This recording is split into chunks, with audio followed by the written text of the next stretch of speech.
I know you heard like, oh, you have to leave what you love for what you deserve. And it's not like I was going to go leave and go be with somebody else, but I was going to be that somebody else. I was going to give me the love that I deserved, you know? Hey, welcome back to Healing Out Loud with Kry'mia River. Kry'mia River. Oh, I know I need to work on the intro. I just like really wanted to start this channel and I was thinking that everything else would just come together when it will. So I'm working on it, okay? Okay, so for today I thought I would answer like my most frequently asked questions, which are like how did I stay gone? How did I stay strong and like how did I like stay so dedicated to my healing journey? And I thought I would answer these because they basically all have the same answer, which is self-love.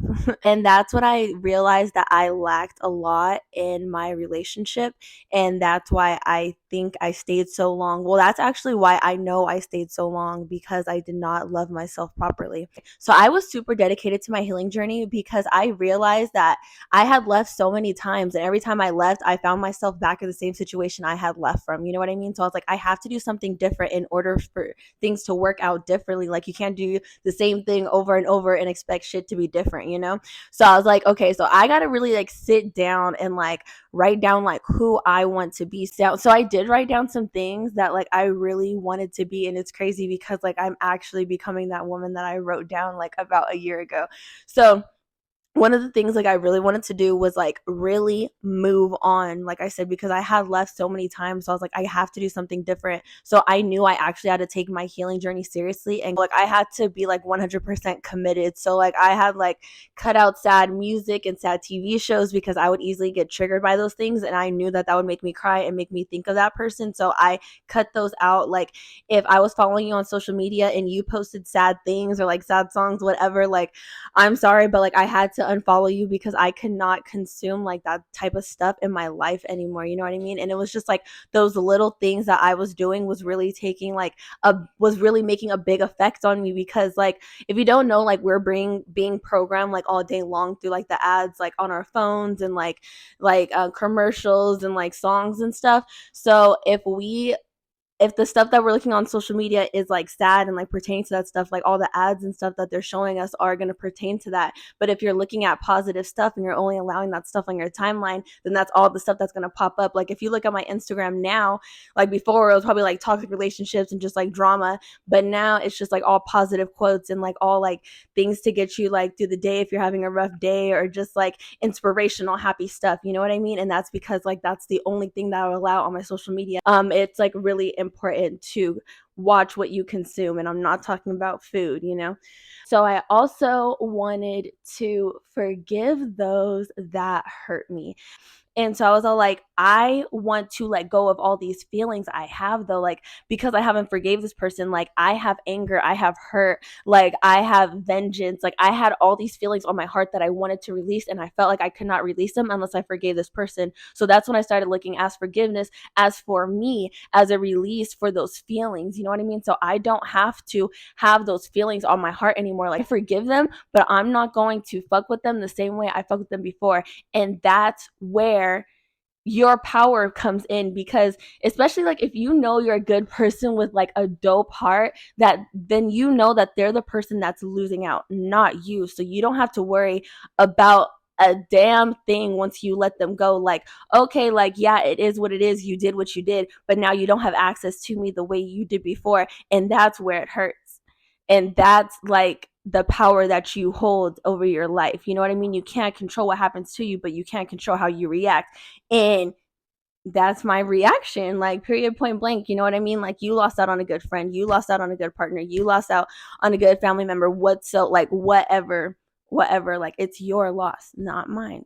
And so yeah, as far as like forgiving others, I also wanted to forgive myself because I had like a lot of resentment and I was like really like mad at myself, and so I wanted to forgive myself for that. And I did, because like I just looked at it as like, girl, all you did was love somebody more than you loved yourself. And while that can be very, very harmful, like you made it out and you survived, and that's all you can take it as. Like you love someone more than you love yourself. So now this is a reminder to love you more than you love that person. always. And that's not to say like in like a selfish weird type of way, but that's just to say that you love yourself so much that you're not going to accept any less love than you give yourself. And that was my thing. Like when I was in that relationship, I did not love myself at all. So the love that he was giving me was just like so tremendous to me because I didn't have any love for myself. I was not confident. I didn't have any boundaries. I didn't like my job. I didn't like what I had going on for myself. Like I was just living. I wasn't alive. Like coming out of that relationship really just made me look at life like totally different, just because like life had smacked me in the face like 3 times after I left, and it was just all like, girl, like life is precious and you need to take control of your life or it's gonna live you. You gotta live life or it's gonna live you. Like you gotta change something, like for real. And so you need to forgive yourself because you were just doing the best you can do at that time. You were in survival mode. You were doing what you had to do to survive, and just leave it at that. And it's like you can't go back and erase time. So you gotta forgive yourself. Like you spend your most time with you. You got to be kind to yourself. You got to be nice to yourself. And you can't be nice to yourself if you're sitting here beating yourself up all the time. Like I was so tired of doing that. I was so bad how I was talking to myself, and I'm so glad like I got out of that mindset, and now I just speak like kind words to myself, and I'm so much nicer to myself now. And I feel like me 2 years ago, 3 years ago would be so proud of like where I'm at today, because I was just, yeah, like I said, like just not nice to myself. And to be just so in love with me now, bro, dope ass feeling. And it took like a lot of work, and I'm so glad I put the work in because I'm a dope ass person. And I needed to know that, you know what I mean? I needed to know that he's seen that in me, because I was like, bro, like what, like why are you even with me? Like I didn't even like myself, but like I always stayed with him, so like he's seen something in me I didn't even see in myself. Now I see what he's seen in me. Now I see it. Yeah, so those are like basically like the things that I wrote down that like I really wanted to accomplish. And it's crazy because like I really am in this mind state where like it's your loss if you don't fuck with me. Like, and when I say like you don't fuck with me, I mean like you're showing me you don't fuck with me if you're not being loyal to me, if you're not being honest with me, if you're not being a true friend, if you're not being real with me. Like you don't fuck with me like for real. Because I feel like, but then again, I be like, really just people out here that's all they know. It's just like backstabbing, evil, conniving, talking shit. Like they never had a real true honest friend or a real true honest love, and you can't expect nothing out of them. And that's where like another part of my healing journey came in, was I was putting myself in like these abusers shoes. And what I had to realize is that everybody got problems. Everybody got problems. I don't care if you're the richest person, meanest person, nicest person. Everybody has problems in this world, and you got to understand that everybody has their own traumas and everybody works with them different, and everybody is like balled into a certain way because of their traumas. But I'm not saying that as an excuse for them to like go over and like be rude to people or like shit on them. But it's like I understand, but like I won't be around you. I gotta fuck with people who are working on their traumas, that want to be a different person, that aren't okay with the life that they're living if they don't like it. You know what I mean? That they're not gonna just sit there and complain. Like, what are you gonna do about it? You can sit there and complain, you don't like it, okay, but it's like, what are you gonna do? You hate your life, but what are you gonna do about it? Like, life is so precious, and it's like, uh, little side note, I had a little malfunction earlier, and this was not on, and I had filmed a whole 20-minute video. And this was not on, but I think it was user error, because like this is like a really good mic, and like they didn't have any like bad reviews on it or anything. But bruh. 20 minutes down the drain. Like, that was crazy. Okay, back on topic. Okay, how did I stay gone?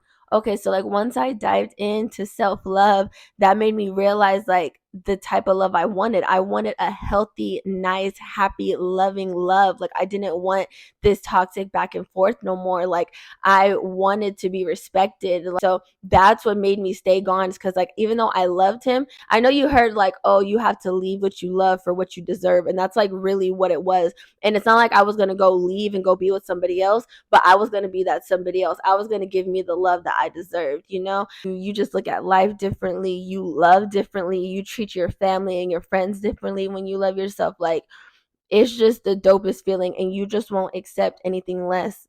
when you love yourself properly, because you're already giving yourself that love. You don't need that shit from nobody else.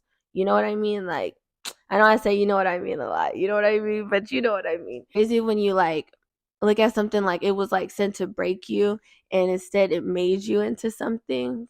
Like that's what I wanted it to be. Like I knew I didn't want that abuse to be my story. I was just so dedicated to healing properly. Like you have to take it seriously. Like you can't just like half ass it. Like you really gotta watch who you hang with. You gotta cut off your toxic friends. You have to want to do better. You have to cut off that person. You have to go no contact. Like you have to do these things in order to get better. It's not just gonna get better. You have to put in the work in order for it to get better. And that's what I realized. And I was like, bro, like I was just like lollygagging with it, thinking it was just gonna come when it came and I was gonna get over him. No, I had to put in the work to get over him, because yeah, you love this person, but that's not what you deserve. You got to be strong enough to walk away. You have to be strong enough and not be scared of the repercussions when you do walk away, especially when you're in a domestic violence situation. Like, you got to just wake up one day and say, like, enough is enough. Like, you have to put in the work. No one's coming to save you when it comes to this shit. Because when you're in these type of relationships, you could be in a room full of people and still feel alone. And those room full of people can know what's going on too and not do a damn thing. I don't know. That's another story. But that's basically like my frequently asked questions. Yeah. I really hope this recorded. I really, really hope this recorded. The green light is on. Okay. So yeah, thank you for watching. I will be posting again on Wednesday. I'll actually be going into more going in more on like forgiveness. Yeah. I want to talk about it. Okay? So thank you for watching. See you guys soon. Bye. Like, oh, sending love and light to you. Okay, I forgot about that. Okay. Yeah, I need to work on the intro and the outro. It's coming together, okay? It's coming together.